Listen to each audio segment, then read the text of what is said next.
Innal hamdalillah nahmaduhu wa nasta'inuhu wa nastaghfiruh wa na'udzu billahi min syururi anfusina wa min sayyiati a'malina.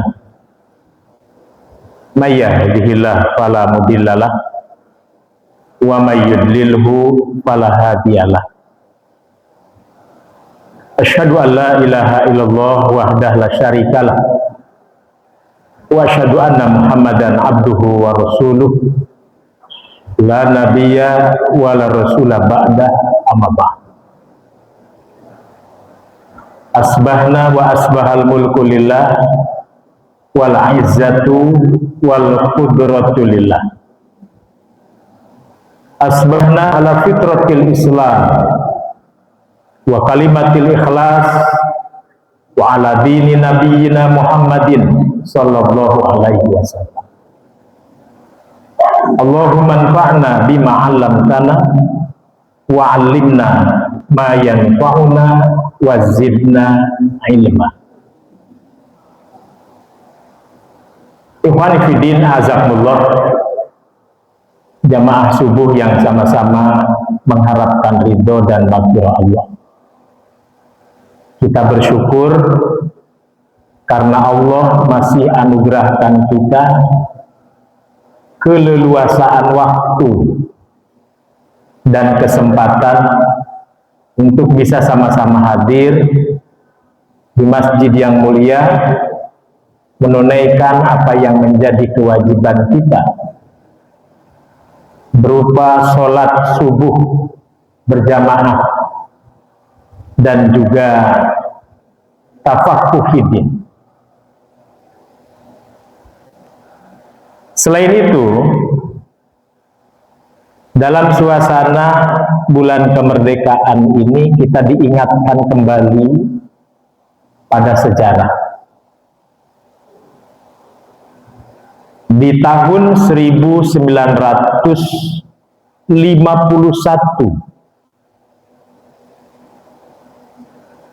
5 tahun atau 6 tahun setelah diproklamirkannya bangsa ini sebagai bangsa yang merdeka, seorang tokoh yang disebut dengan Bapak Mosi Integral menyampaikan pidato kemerdekaannya, yang mana pidato ini diabadikan dalam 2 buku, yang buku tersebut banyak dirujuk oleh para akademisi, para praktisi, para aktivis dakwah khususnya. Buku yang pertama, Capita Selecta. Buku yang kedua, Wasiat Seorang Bapak. Dialog antar generasi, perbincangan antar generasi. Beliau adalah Allahyarham Dr. Muhammad Natsir, yang pernah menjadi Perdana Menteri Republik ini. Nah, 5 tahun setelah kemerdekaan, beliau menyampaikan nasihatnya. Nasihat pertama, beliau mengingatkan tentang nilai sebuah pengorbanan. Nilai sebuah pengorbanan. Nasihat kedua, beliau bicara tentang terjadinya perubahan sikap diri setelah kita berjuang. Yang ketiga, beliau juga mengingatkan tentang mewabahnya penyakit jiwa yang disebut dengan cinta terhadap dunia dan dalam perjuangan. Dan yang keempat, beliau menyinggung persoalan konsep sadar diri atas kekurangan dan selalu bersyukur atas apa yang diberikan Allah, Lalu bagaimana jalan keluarnya? Jadi 4 hal. Yang pertama, beliau mengingatkan kita, kata beliau, dulu orang berjuang, jiwa melayang, rumah terbakar, apa yang dimiliki hancur. Namun orang menerimanya dengan sukarela. Sementara hari ini, kata beliau, orang mulai menghitung-hitung dari apa yang mereka perjuangkan. Dan mereka sudah melalui menuntut dari apa yang telah dikorbankan, sehingga dengan demikian bergeser. Sikap diri menjadi bergeser, lalu disempurnakan dengan munculnya penyakit diri, apa yang disebut dengan berlebihan dalam mencintai dunia. Sehingga yang namanya perjuangan, pengorbanan, itu bisa diletakkan pada nomor kesekian. Yang pertama, bagaimana dia bisa menghimpun kekayaan dengan sebaik-baiknya, lalu lupa akan tugas dan kewajiban. Sebenarnya apa yang harus diperjuangkan. Yang terakhir, beliau mengingatkan, lalu apa solusinya?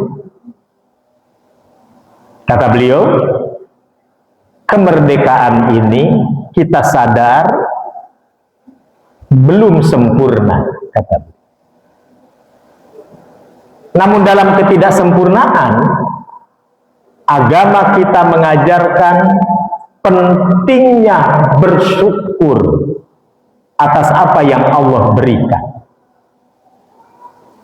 Saudara-saudara, pidato ini disampaikan 5 tahun setelah proklamasi kemerdekaan.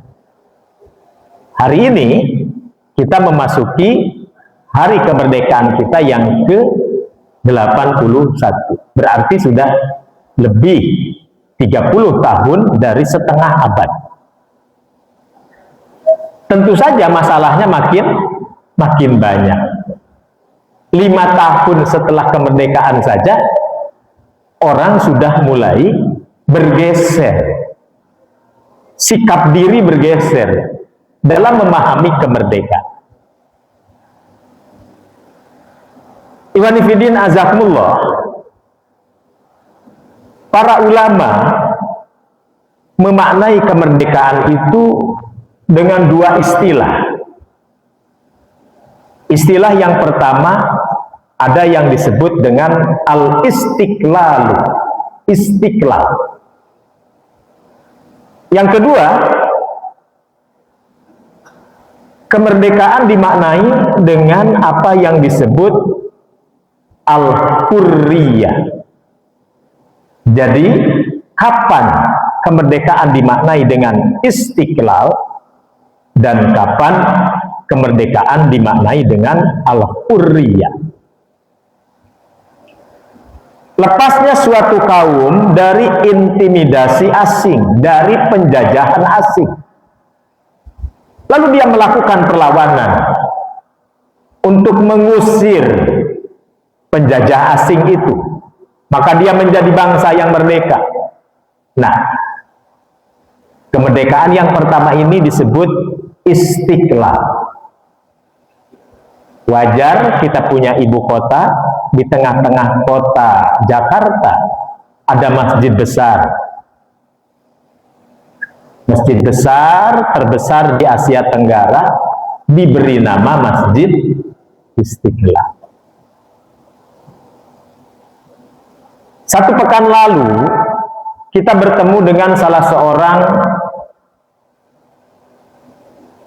perkumpulan ulama internasional Palestina yang ada di luar Palestina. Namanya Fadilatul Syekh Dr. Marwan Abu Ros. Hari ini beliau masih keliling. Kemarin beliau ada di gedung DPR MPR atas undangan Pak Mardani Alisera. Kemarinnya beliau menghadiri seminar perhimpunan ormas-ormas Islam nasional yang ada di Surabaya. Kemudian beliau juga berkeliling ke tempat-tempat penting untuk membincangkan kembali, mengobarkan semangat bahwa persoalan Palestina belum selesai. Pasca perdamaian ala Donald Trump belum membuahkan hasil yang signifikan. Dan beliau ternyata tokoh penggagas yang sempat rame di media, yakni Sumud Plotila. Beliau adalah salah satu penggagasnya ternyata. Di Perhimpunan Ulama Internasional, kedudukan beliau sebagai Ketua Lajnah Al-Quds. Sekali lagi, namanya Dr. Marwan Aburos. Bapak dan Ibu, rekan-rekan bisa melihat tulisan saya tentang pertemuan tersebut. Ikhwanifiddin azakumullah, beliau menyampaikan Indonesia Palestina memiliki hubungan yang sangat dekat. Kalau di Jakarta ada Istiqlal, kami juga ingin membangun masjid di sana, seperti masjid yang dimiliki di Indonesia. Ini saking dekatnya. Setiap perayaan kemerdekaan Indonesia 17 Agustus, warga Palestina juga, terutama di Gaza, mereka selalu merayakan juga. Kalau kita merayakannya panjat pinang dan saling pukul air di atas Kalimalang, mereka di atas reruntuhan dengan penuh senang hati sebagai tanda keakraban. Ikhwanifiddin azakumullah, kembali kepada makna kemerdekaan. Jadi yang pertama, al-istiqlal, membebaskan belenggu dari penjajahan asing. Yang kedua, al-hurriyah. Al-hurriyah sifatnya, apa yang dibebaskan? Yang dibebaskan bukan hanya sekedar faktor eksternal. Faktor musuh itu kan faktor eksternal. Tetapi membebaskan belenggu jiwa yang selama ini menyandra jiwa kita sendiri. Jadi ada banyak hal dalam diri ini yang menyebabkan kita menjadi tersandra, sehingga kita menjadi jiwa-jiwa yang tidak merdeka. Nah, justru itu yang kedua ini dimaknai sebagai al-hurriyah. Ikhwanifiddin azakumullah, dulu Amirul Mukminin Umar ibn Khattab radhiyallahu anhu pernah mengutus panglima perangnya bernama sahabat Sa'ad bin Abi Waqqas untuk berangkat ke Persia. Maka Sa'ad bin Abi Waqqas mengangkat kembali seorang duta perwakilan kaum muslimin, juru bicara kaum muslimin, bernama Rib'i bin Amir. Maka berangkatlah Rib'i bin Amir dengan pasukannya dan berhadapan langsung dengan jenderal panglima tertinggi angkatan perang Kekaisaran Persia yang bernama Rustum. Saudara-saudara, Jenderal Rustum bertanya,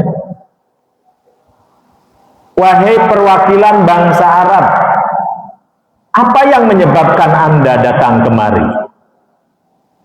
Motivasi apa yang menyebabkan Anda dan rombongan menginjakkan kaki di tanah kekaisaran Persia? Apakah Anda tidak takut dengan gagahnya, dengan hebatnya tentara kekaisaran Persia? Dan kita tahu dalam sejarah Romawi Persia merupakan dua adidaya di zaman. Nah, saudara-saudara, apa yang dikatakan oleh Rib'i bin Amir? Rib'i bin Amir hanya mengatakan di depan panglima tinggi angkatan bersenjata, angkatan perang kekaisaran Persia, hanya mengatakan, wahai Jenderal Rustum, sampaikan pada kaisarmu, kami datang sampai ke negeri ini hanya untuk satu tujuan saja. Lalu beliau mengatakan, tahrirun nas min ibadatil ibad ila ibadati rabbil ibad. Tahrirun nas min ibadatil makhluk ila ibadatil khaliq. Kami datang ke sini hanya untuk membebaskan kalian dari penyembahan sesama makhluk, sesama hamba, menuju penyembahan hanya untuk Rabbil ibad, hanya untuk Allah semata.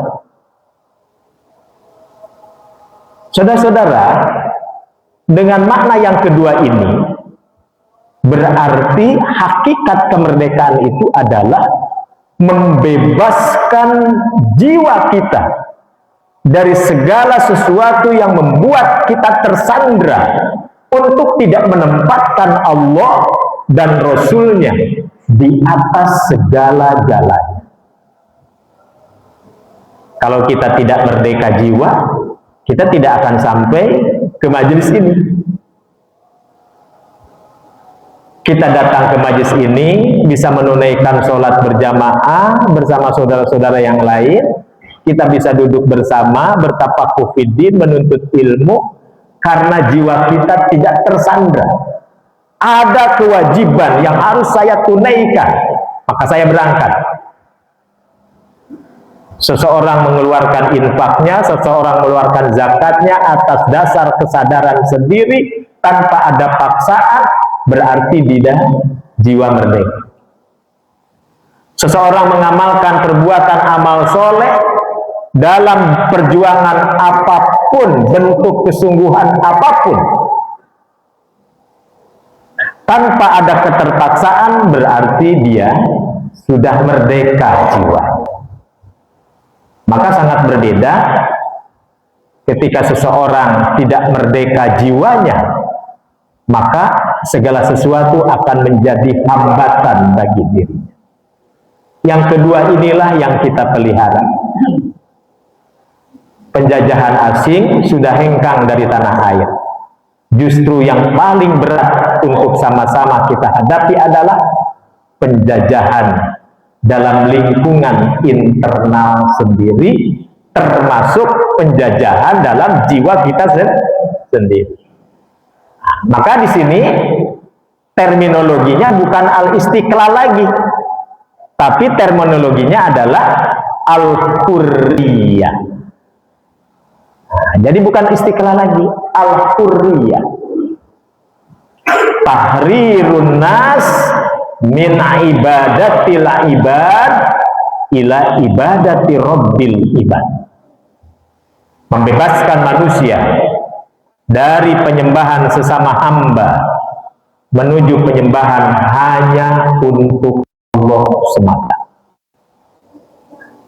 Mudah-mudahan apa yang kita lakukan benar-benar atas dorongan jiwa. Iwanifidin azakumullah. Oleh karena itu, bagaimana para sahabat ridwanullah alaihim ajmain menunjukkan kesungguhan mereka, mujahadah mereka benar-benar ditunjukkan dalam amal perbuatan mereka. Ada kesungguhan yang sifatnya keberanian untuk meraih apa yang disebut darwatu sanamil Islam. Rasulullah mengistilahkan darwatu sanamil Islam, puncak kemuliaan Islam. Puncak kemuliaan Islam adalah al-jihadu fi sabilillah, menyambung nyawa di medan laga. Al-jihadu fi sabilillah. Apa yang dilakukan oleh paman Hamzah bin Abdul Muthalib dengan dibedah dadanya, diambil jantungnya, dikunyah-kunyahnya oleh orang yang membencinya, maka paman Hamzah syahid fisabilillah. Apa yang dialami oleh Anas bin Nadhr dengan 80 sayatan pedang, tubuhnya hancur berkeping-keping, 80 sayatan pedang. Demikian pula apa yang dialami oleh sahabat-sahabat yang lain, bahkan mungkin para pendahulu kita. Maka hal tersebut disebut al-jihadu fi sabilillah. Namun ada kesungguhan yang lain, dia tidak menyambung nyawa, tapi dia mengerahkan kemampuan intelektualnya, kemampuan berpikirnya untuk mencerdaskan umat manusia sampai manusia memiliki kepahaman terhadap mana masyru', mana ghair masyru', mana boleh, mana tidak boleh, mana halal, mana haram. Umat tersadarkan dengan hukum yang harus mereka ketahui. Ini disebut ijtihad,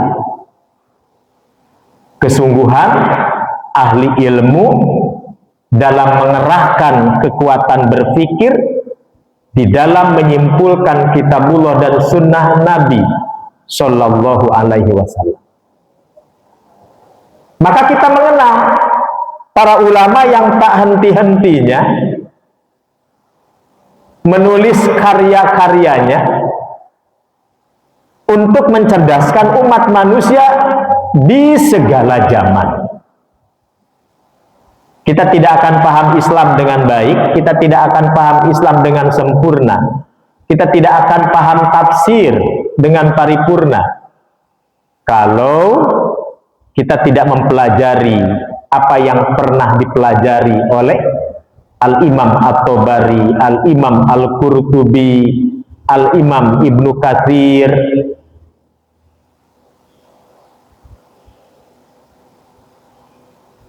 Kita pun tidak pernah akan tahu tentang makna suatu hadis,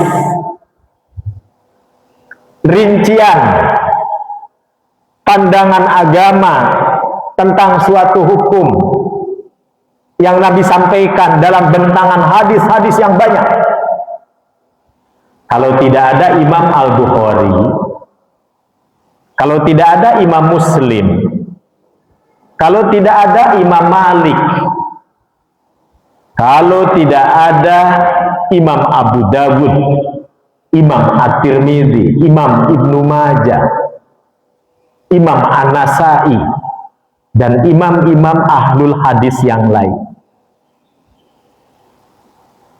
kita pun tidak pernah paham agama ini dengan baik kalau tidak lahir ulama-ulama fikih. Imam Asy-Syafi'i, Imam Malik bin Anas, Imam Ahmad bin Hanbal, Imam Abu Hanifah. Maka mereka dikenal imam-imam ahli fikih. Kalau mereka tidak menulis karya yang diajarkan kepada umat, maka kita tidak paham agama ini seperti apa. Demikian pula ulama-ulama yang lain. Saudara-saudara, untuk mengisi kemerdekaan, anugerah yang sangat besar ini, hanya ada dua hal yang kita munculkan. Yang pertama, jihad ilmu dan ilmu jihad. Jadi ada jihad ilmu dan ilmu jihad. Ilmu jihadnya sudah diambil oleh tokoh-tokoh lain. Kita tidak ikut berperang, tidak ikut mengusir penjajah. Kita hanya melanjutkan. Tetapi apa yang terjadi hari ini dengan berbagai tantangan yang semakin dahsyat? Keagamaan kita dipertaruhkan di mata dunia hari ini. Kemayoritasan kita di mata dunia dipertaruhkan hari ini. Konon, riset kita membuktikan bahwa kita masuk pada barisan 5 besar dunia dalam perilaku LGBTQ. 5 besar dunia. Belum lagi dalam hal judul, belum lagi dalam hal lain-lainnya. Lalu bagaimana dengan agama kita yang selama ini kita meyakini bahwa mayoritas masyarakat kita terbina dengan agama? Artinya apa? Tantangan ke depan makin dahsyat, tantangan ke depan makin hebat. Lalu bagaimana nasib anak cucu kita? Nah, oleh karena itu disinilah pentingnya bagaimana kita bisa mengobarkan jihad ilmu, jihad pengetahuan, jihad literasi, di mana anak-anak kita harus paham betul terhadap tanggung jawab apa yang memang mereka harus emban ke depan. Perjuangan masih panjang, perjalanan masih panjang, sehingga butuh pengorbanan. Oleh karena itu, ikhwan fillah azakumullah, Rasulullah Shallallahu Alaihi Wasallam pernah memanggil sahabatnya, namanya Abu Dzar Al-Ghifari. Apa kata Rasulullah Shallallahu Alaihi Wasallam? Ya Aba Dzarrin, wahai Abu Dzar, aku amanatkan pada engkau, ahkimis safinata fa innal bahra amikun. 1, ahkimis safinata fa innal bahra amikun. Perbaharui bahteramu, karena sesungguhnya lautan teramat dalam. Berarti perjuangan kita masih panjang, lautan yang harus kita seberangi masih luas. Berarti kapal kita harus kokoh. Negeri ini harus kokoh. Kalau diibaratkan kapal, negeri ini harus kokoh. Kalau bukan kita abdi negara, oh berarti paling tidak negara yang jauh lebih kecil daripada negara itu sendiri. Komunitas kita, masjid kita harus kokoh, keluarga kita harus kokoh. Karena keluarga, masjid, komunitas merupakan simbol kapal besar kita yang menjamin keselamatan kita sampai ke seberang. Maka Nabi mengatakan, ahkimis safinata fa innal bahra amikun, perbaharuilah bahteramu karena sesungguhnya lautan teramat dalam. Yang kedua, wa aktsariz zada fa inna safara tawilun, perbanyak bekal kalian. Fa inna safara tawilun, karena perjalanan masih panjang. Ini tugas kewajiban kita, membekali generasi ke depan. Tantangan yang begitu hebat, tantangan yang begitu dahsyat hanya bisa dilawan dengan kesungguhan. Oleh karena itu, memperbanyak bekal untuk menghadapi tantangan-tantangan tersebut harus lebih diperkaya. 2 minggu silam saya diundang untuk hadir turut serta terlibat dalam pembuatan naskah akademik rancangan undang-undang LGBTQ. Hadir para praktisi hukum, para ulama, para aktivis, para perwakilan ormas Islam. Kenapa penting naskah akademik?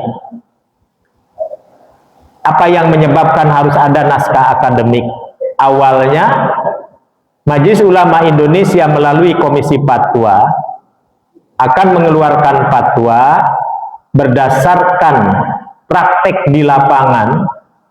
Perilaku LGBTQ di negeri ini sudah sangat mengkhawatirkan menurut bocoran dari medis. Sehingga untuk menghentikannya harus ada sanksi hukum. Sanksi hukumnya seperti apa? Nah, terjadi perdebatan. Apa perlu disamakan dengan sanksi hukum pidana? Majelis Ulama Indonesia menyatakan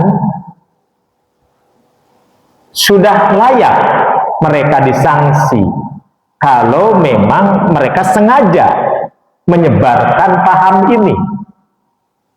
Nah, tapi apa yang terjadi?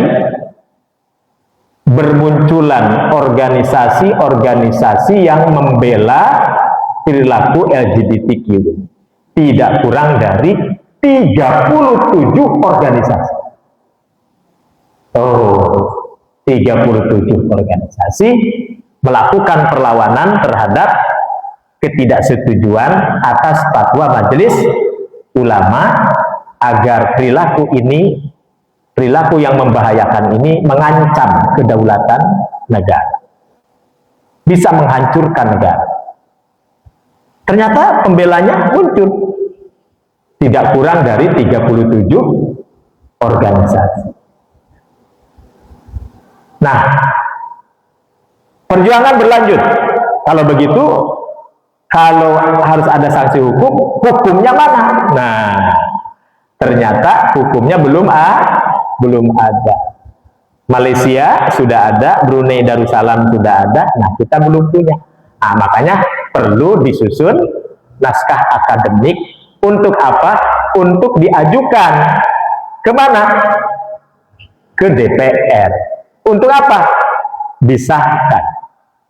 Pertanyaannya, apakah setelah naskah akademik selesai langsung diketok palu? Tidak. Perjuangan masih panjang. Belum tentu semua setuju. Ya. Tuh. Padahal tantangannya, korbannya sudah terjadi di mana-mana. Nah, ini tentu sangat berbeda dengan di Rusia.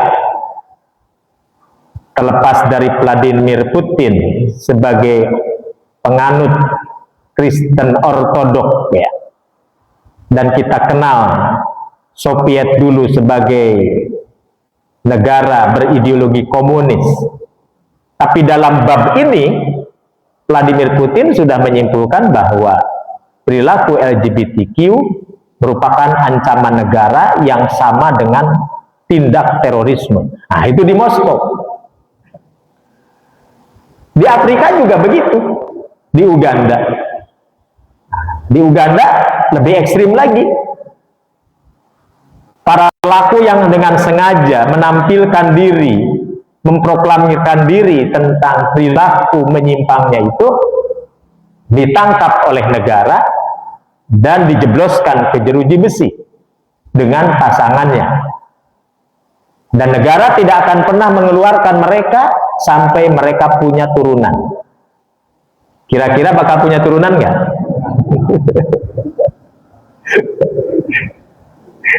Yang ada mereka mati membusuk di dalam jeruji besi. Ini unik juga nih di Afrika ini.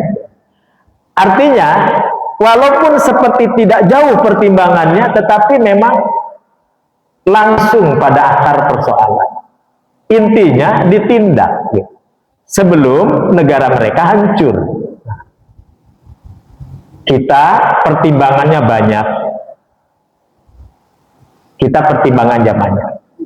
Saking banyaknya pertimbangan, maka prosesnya juga panjang. Ya, mudah-mudahan naskah akademik ini bisa dimudahkan. Karena naskah akademiknya sudah selesai.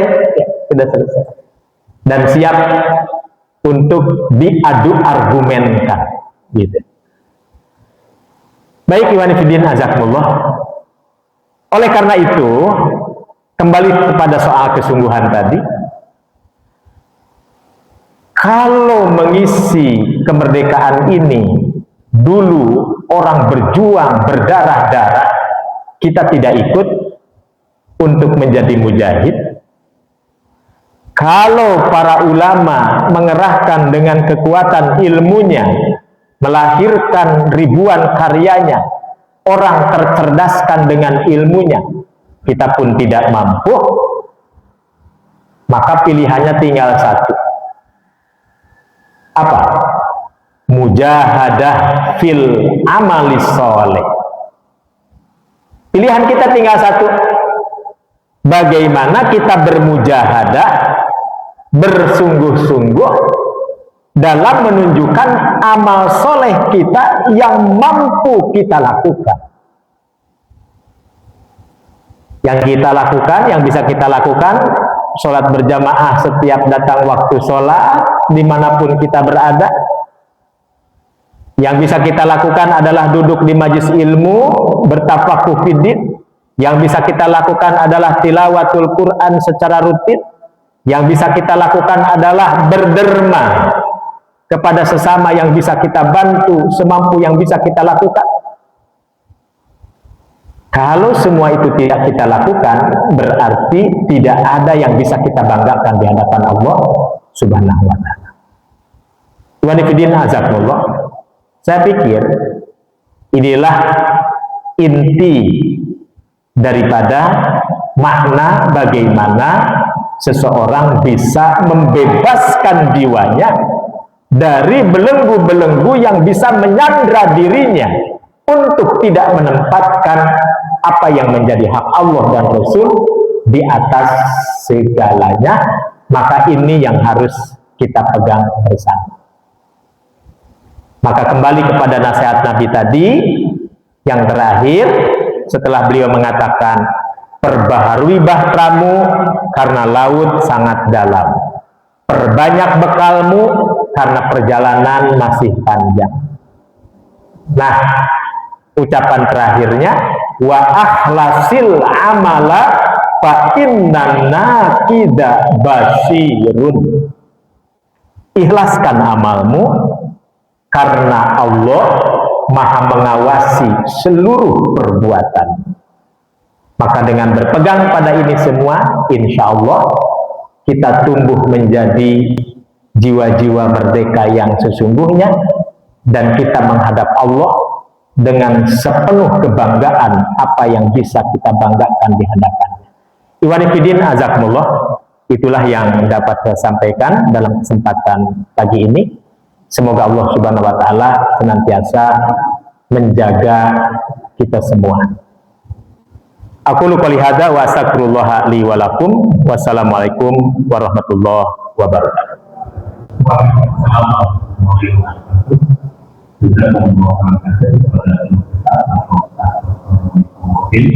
Yang telah menyampaikan apa yang kita lihat. Tadi yang Bapak Ibu yang telah mengerti tentang pertanyaan nanti kita akan membaca pertanyaannya.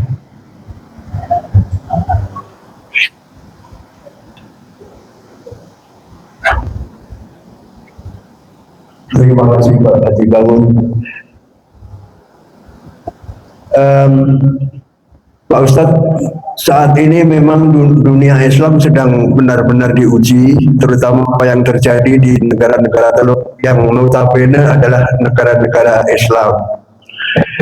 Itu diakibatkan oleh agresi dari Amerika dan Israel, sehingga mereka porak-poranda bahkan berbenturan antara satu dengan yang lainnya. Nah, apakah ini, dan mereka tidak ada perlawanan kalau menurut saya. Yang melawan hanya gerakan-gerakan seperti Hamas, Hizbullah, Houthi, dan lain-lainnya.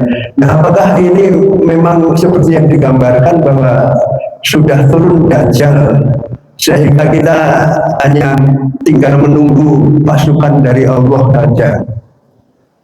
Yang kedua, mengenai LGBTQ, ini memang sangat mengkhawatirkan karena isunya di Bekasi saja sudah ada 80 LGBTQ yang terorganisasi. Bahkan terakhir beritanya di Aceh itu ada gubernur yang melakukan sejenis gitu. Nah, mengenai pembentukan undang-undang itu, saya ragu kalau hanya 37 kelompok tadi berjuang sendiri di DPR. Karena undang-undang itu adalah hasil dari eksekutif dan legislatif.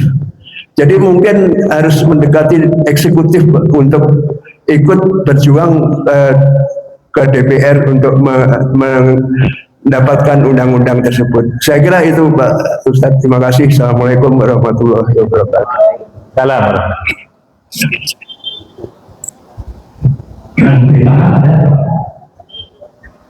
Dan sebelah kiri.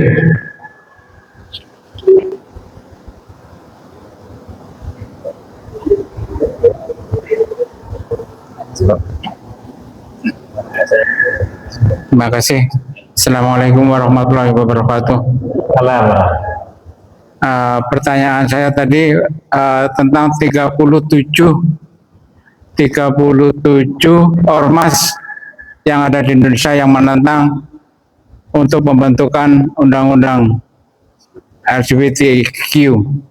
Pertanyaan saya adalah, apakah ke-37 itu resmi sebagai ormas yang disahkan oleh pemerintah atau tidak, atau sebagai hanya ormas abal-abal saja?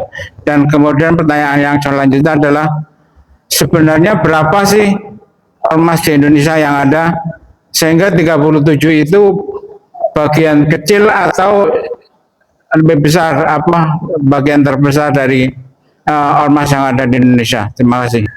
Baik, cukup ya. Mumpung ingat, jadi 37 yang dimaksud itu bukan yang sedang menggodok rancangan undang-undang, justru yang menentang. Justru yang menentang undang-undang. Dan itu saya yakin akan lebih dari 37 yang muncul menyatakan dukungan atas ketidaksetujuan 37. Apakah yang 37 itu bagian dari ormas yang kita tahu selama ini? Tidak.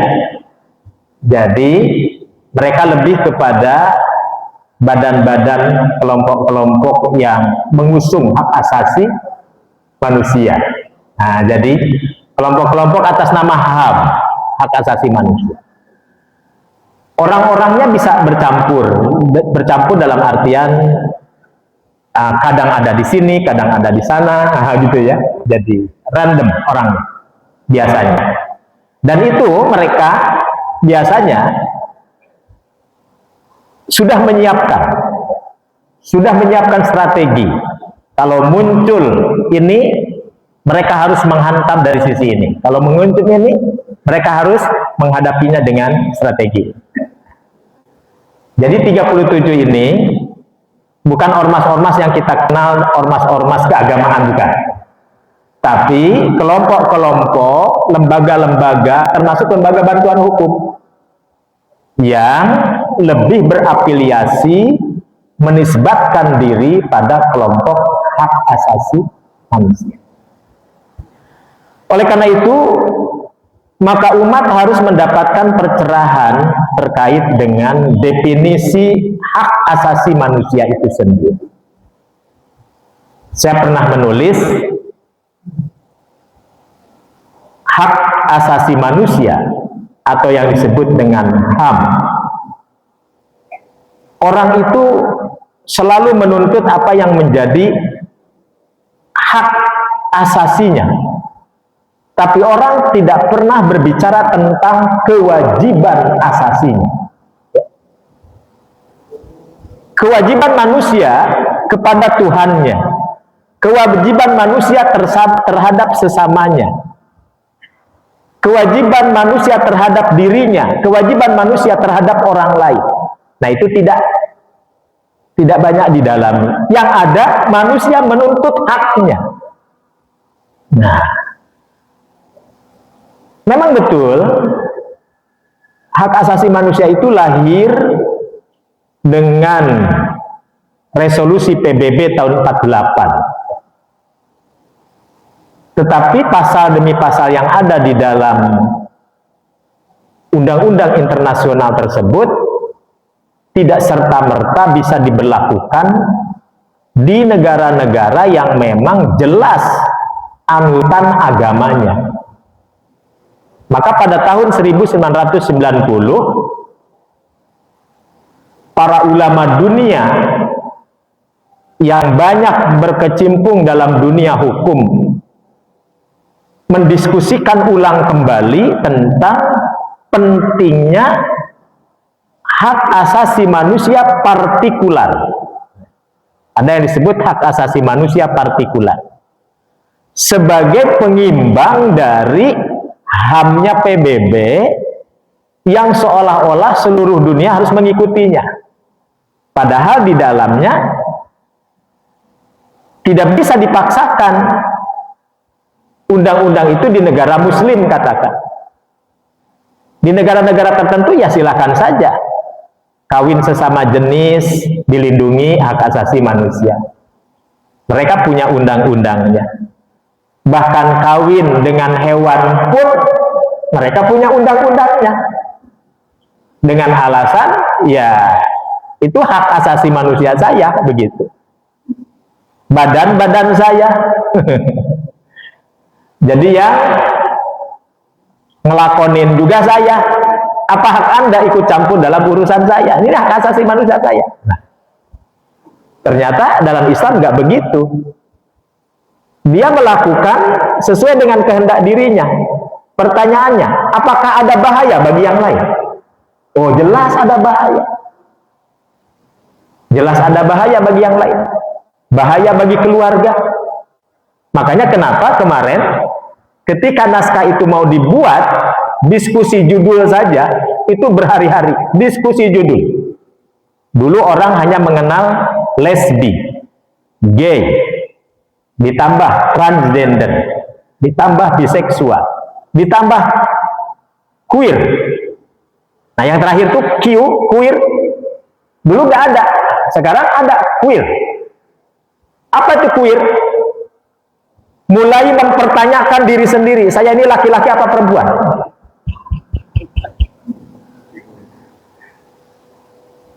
Ini kejiwaan yang melanda umat manusia. Ketika dipraktekkan, dulu mungkin pelaku masing-masing tidak merusak hubungan keluarga karena dilakukan dengan kelompoknya saja.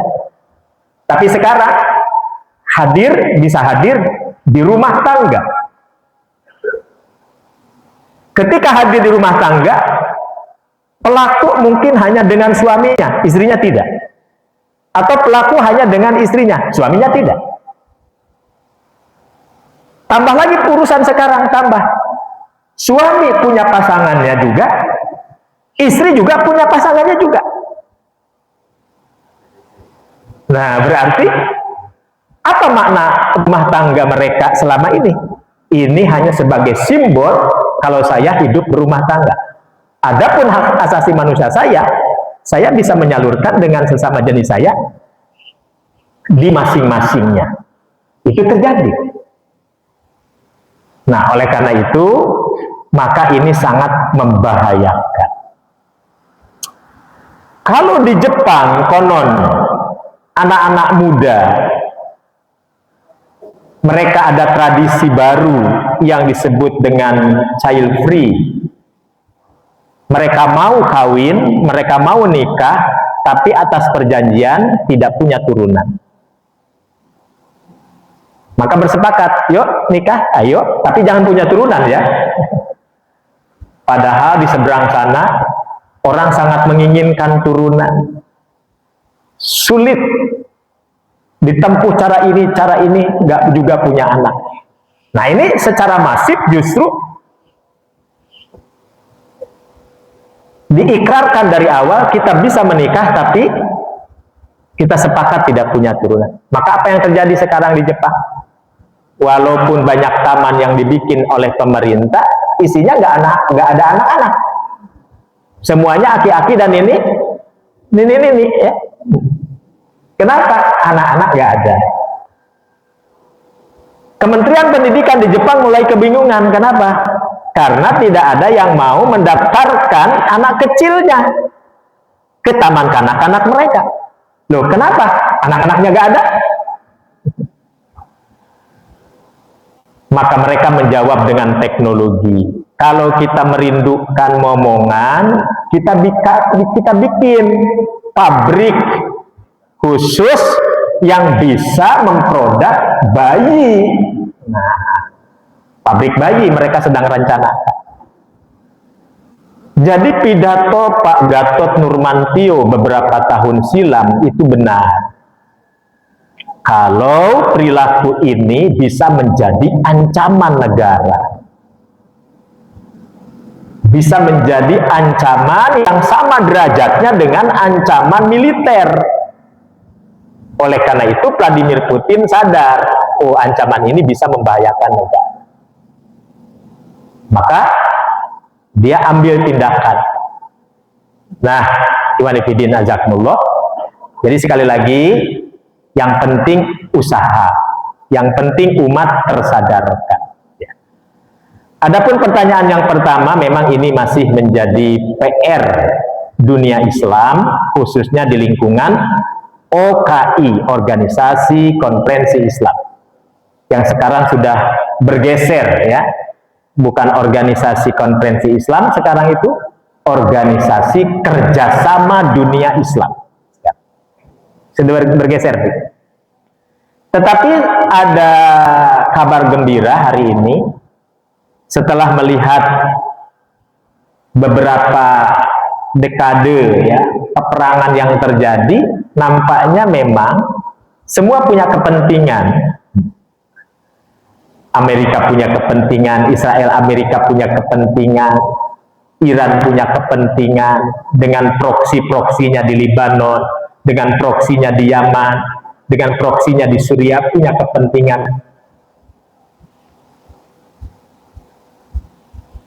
Maka sekarang dengan adanya kerjasama Turki, Saudi Arabia, Pakistan, mana lagi?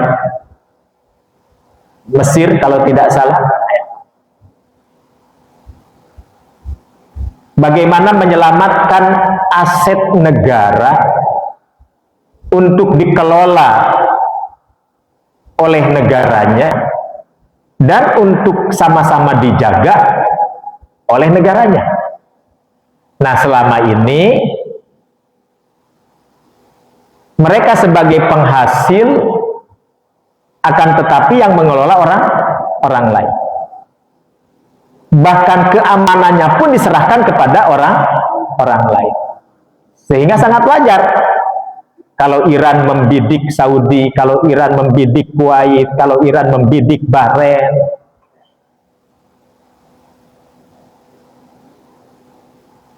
Akan tetapi ada kekuatan terselubung juga yang tidak banyak diketahui oleh kaum muslimin pada umumnya. Maka kita pun jangan terjebak dengan hegemoni yang sedang terjadi, yang sedang dimainkan. Ini bisa dibaca dalam tulisan saya agar umat tidak terperdaya dengan hegemoni itu, bahwa ada kekuatan-kekuatan terselubung yang seolah-olah tidak punya kepentingan tetapi sebenarnya memiliki kepentingan besar.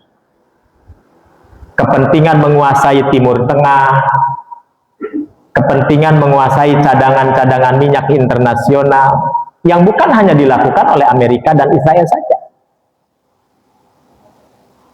Maka sebuah buku akan menjelaskan kepada kita dengan sangat baik persekongkolan 3 negara yang qadarullah hari ini 3 negara ini sedang berhadap-hadapan, jadi bermusuhan. Padahal lama sekali mereka bersekongkol untuk menguasai Timur Tengah. 3 negara yang dimaksud Amerika, Israel, Iran. Lama mereka punya strategi menguasai Timur Tengah. Hari ini sedang tidak bersepakat. Yang hancur juga tetap Timur Tengah, gitu. Berarti memang Timur Tengah dalam posisi yang memang rapuh. Nah, rapuhnya itu tentu sangat ditentukan oleh rapuhnya organisasi konferensi Islam. Ya, mudah-mudahan dengan pertemuan demi pertemuan yang dilakukan oleh tokoh-tokohnya hari ini sudah mulai membaik. Buktinya Saudi Arabia, Pakistan, Turki, ini sudah mulai ada pembicaraan-pembicaraan yang serius bagaimana menjaga aset-aset dunia Islam dan dipertahankan oleh dunia Islam. Mudah-mudahan ya kita dukung, tentu saja ini merupakan upaya ya dalam rangka apa? Mencegah konflik yang jauh lebih besar. Ikhwani fillah, azakumullah, mohon maaf tidak bisa berlanjut, jam 8 saya harus sudah ada di kota Karawang. Mudah-mudahan bermanfaat. Qul qouli hadza wa astaghfirullah li wa lakum. Wassalamualaikum warahmatullahi wabarakatuh.